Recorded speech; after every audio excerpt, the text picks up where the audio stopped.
മുതിർന്ന കോൺഗ്രസ് നേതാവ് professor P J കുര്യനാണ് നമ്മോടൊപ്പമുള്ളത്.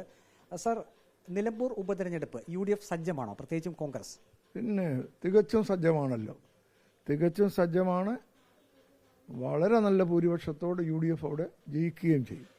സ്ഥാനാർത്ഥി നിർണയം അത് സംബന്ധിച്ച് എന്തെങ്കിലും ഒരു തർക്കങ്ങൾ ഉണ്ടാകാനുള്ള സാധ്യതയുണ്ടോ UDF-ൽ? ഒരു തർക്കത്തിനും ഒരു സാധ്യതയും ഇല്ല. കാരണം കോൺഗ്രസ് ഒരു വലിയ പാർട്ടി ആയതുകൊണ്ട് ഏത് തെരഞ്ഞെടുപ്പ് വന്നാലും പല സ്ഥാനാർത്ഥികൾ ഉണ്ടാകും. യോഗ്യതയുള്ള ഒന്നിലധികം ആളുകൾ ഉറപ്പായും ഉണ്ടാകും. പക്ഷേ ഇപ്പോഴത്തെ സാഹചര്യത്തിൽ എല്ലാവരും ഒരുമിച്ച് നിൽക്കേണ്ട ആവശ്യം എല്ലാ നേതാക്കൾക്കും ബോധ്യമുണ്ട്. അതുകൊണ്ട് യോജിപ്പോടുകൂടെ തന്നെ ഒരു സ്ഥാനാർത്ഥിയെ എത്രയും വേഗം പ്രഖ്യാപിക്കും. നിലമ്പൂരിൽ PV അൻവർ ഫാക്ടർ ഇല്ല എന്ന് CPIM പറയുന്നുണ്ട്. CPIM പറയുന്നതെല്ലാം, നാട്ടിൽ പറയുന്നതെല്ലാം ശരിയാണോ? നിലമ്പൂർ PV അൻവർ ഫാക്ടർ ഉണ്ട് എന്നുള്ള ഒരു വസ്തുതയാണ്.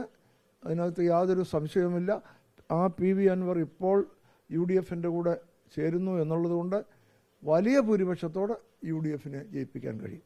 K. സുധാകരൻ KPCC പ്രസിഡന്റിൽ നിന്നും മാറുന്നതുമായി ബന്ധപ്പെട്ട് ചില തർക്കങ്ങളൊക്കെ ഉണ്ടായിരുന്നല്ലോ. അത് ഈ ഉപതെരഞ്ഞെടുപ്പിനെ ബാധിക്കാനുള്ള സാധ്യതയുണ്ടോ?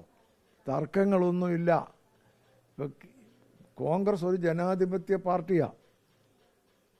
ഇങ്ങനെ മാറുകയും ഒക്കെ ചെയ്യുമ്പോൾ പല അഭിപ്രായങ്ങൾ പലരും പറയും. അതിപ്പോൾ ഞാനും ഓരോ കാര്യത്തിൽ അഭിപ്രായം പറയുന്നുണ്ടല്ലോ.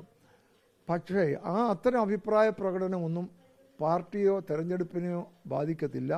പ്രധാന ഇഷ്യൂസ് വരുമ്പം കോൺഗ്രസ്സുകാരെല്ലാം ഒരുമിച്ച് നിൽക്കും. പ്രത്യേകിച്ച് ഇന്നത്തെ സാഹചര്യത്തിൽ ഈ ഇടതുപക്ഷ ഗവൺമെൻറ്റുമായിട്ട്, പ്രത്യേകിച്ച് ഇത്രയും അൺപോപ്പുലറായ പിണറായി ഗവൺമെൻറ് അവിടെ ഭരിച്ചുകൊണ്ടിരിക്കുമ്പോൾ അവർ മൂന്നാം തവണ കിട്ടുമെന്ന് പറഞ്ഞ് വീമ്പടിച്ച് നടക്കുമ്പോൾ കോൺഗ്രസ്സുകാരെല്ലാവരും ഒറ്റക്കെട്ടായി നിന്ന് പ്രവർത്തിക്കും. ആരെങ്കിലുമൊക്കെ അഭിപ്രായം പറയുന്നതൊന്നും ഇലക്ഷൻ പ്രചരണത്തെ ബാധിക്കത്തില്ല. അഭിപ്രായം പറയുന്നവരെല്ലാം ഈ തെരഞ്ഞെടുപ്പിൽ ഒന്നിച്ചു നിന്ന് അവിടെ വർക്ക് ചെയ്യും. PV അൻവറിനെ UDF സംവിധാനത്തിനൊപ്പം നിർത്തുമെന്ന് തന്നെയാണ് K. മുരളീധരൻ ഉൾപ്പെടെയുള്ളവർ പറയുന്നത്. നിർത്തുമെന്ന് നേതാക്കളെല്ലാം പറഞ്ഞിട്ടുണ്ടല്ലോ.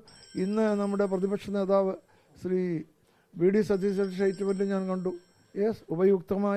യുക്തമായ രീതിയിൽ അദ്ദേഹത്തിന് അർഹമായ അംഗീകാരം കൊടുത്ത് UDF-ൽ നിർത്തേണ്ടത് ആവശ്യവുമാണ്. പൂർണ്ണമായും വിജയപ്രതീക്ഷ തന്നെയാണ്. പ്രതീക്ഷ ഉറപ്പായി ജയിക്കും. പ്രതീക്ഷ എന്ന് പറഞ്ഞാൽ അതിന് എന്തോ ഒരു ചെറിയ സംശയമുണ്ടല്ലോ. ഒരു സംശയത്തിനും ഇടയില്ല, ഉറപ്പായും ജയിക്കും.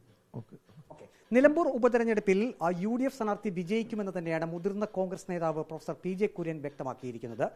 കോൺഗ്രസും UDF-ഉം ഉപതെരഞ്ഞെടുപ്പിന് സജ്ജമാണെന്നും അദ്ദേഹം പറയുന്നു.